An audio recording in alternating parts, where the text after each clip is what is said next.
একতা শিশু ফাউন্ডেশনের উদ্যোগে আজকে আমরা যাচ্ছি যাওয়ার উদ্দেশ্যে হচ্ছে ফেনী যাওয়ার উদ্দেশ্যে বন্যার ইয়েতে আমরা যাওয়ার যে সিদ্ধান্ত নিয়েছি।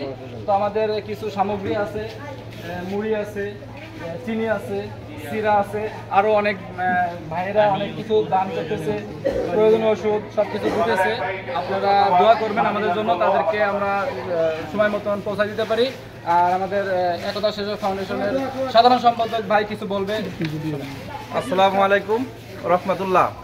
একতা স্বেচ্ছাসেবী ফাউন্ডেশনের উদ্যোগে দুর্যোগ কবলিত ভাইদের জন্য আমাদের ছোট্ট প্রয়াস, আমরা গোশবাগ মধ্যপাড়া জামে মসজিদের সকলকে নিয়ে যে একটা ফাউন্ডেশন করেছি, এই ফাউন্ডেশনের মাধ্যমে আমরা দুর্যোগপূর্ণ ভাইদেরকে যে সামান্য উপহার সামগ্রী কালেকশন করতেছি, অর্থাৎ তার ভিতরে আছে চিরা, মুড়ি, চিনি, বিস্কুট, এইভাবে ঔষধ, পানি এরকম নানা সামগ্রী দিয়ে আমরা আজকে বিপদ কবলিত ভাইদের পাশে অংশগ্রহণ করার জন্য আমরা এগুলি কালেকশন করতেছি।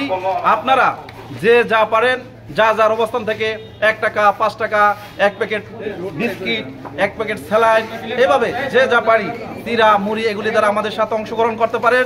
ইনশাল্লাহ আজকে রাতে আমরা আমাদের ট্রাকের যোগে আমাদের সেই বন্যা কবলিত ভাইদের জন্য আমাদের সেই খাদ্য সামগ্রী নিয়ে একতা স্বেচ্ছাসেবী ফাউন্ডেশনের সদস্য তারা আজকে রাত্রে ইনশাল্লাহ ফেনীর উদ্দেশ্যে রওনা হবেন।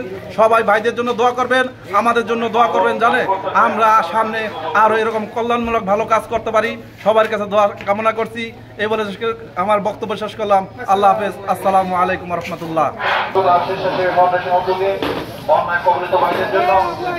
আমাদের যে ছোট প্রাণ, আমাদের মাঝে ছোট মামনি আমাদের জন্য কিছু টাকা দান করলেন, আল্লাহ তাকে কবুল করো।